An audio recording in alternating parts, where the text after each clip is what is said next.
సూర్యుని పరిగెత్తు అని శాసించాడు. పరిగెత్తుతుండగా మధ్యలో ఓసారి యెహోషువ, సూర్యుడా నీవు ఆగు అన్నాడు.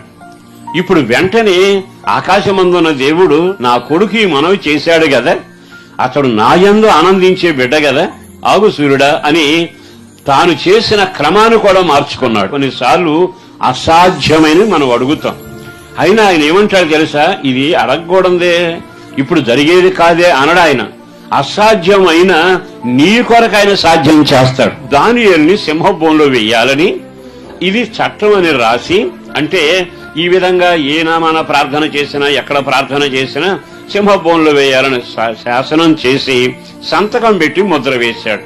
అంటే రాజముద్ర పడిపోయింది. రాజముద్ర పడిపోయినాక ఆ సంగతి తెలిసాక ఆయన ఇంకేం చేస్తాడులే దేవుడు అనుకోలే. ఆయన సర్వశక్తిమంతుడు కదా అని తిన్నగా యెరూషలేము వైపు తన కిటికీలు తెరిచి గదిలోకి వెళ్లి దేవుని సన్నిధిలో మోకరించి ప్రార్థన చేయడం జరిగింది. నాకు ఈ వాక్యాలు ఎంత ఊతమిచ్చాయో. దానియేలు గ్రంథం అంటే ఇట్టి శాసనము చేయబడినను అంటే రాజుగారి ముద్ర పడిపోయినను, అది శాసనమై ఊరేగుతున్నాను, నా దేవుడు సర్వశక్తిమంతుడు. ఆమె రాళ్లతో కొట్టబడుతుంది, చంపడానికి ముత్తే సమయం ఉంది. రాళ్లు పడ్డాక ఆమె చనిపోద్ది. మరణదూత ప్రక్కనే నిలబడింది. ఆమె ఏడ్చిన ఏడుపును చూసి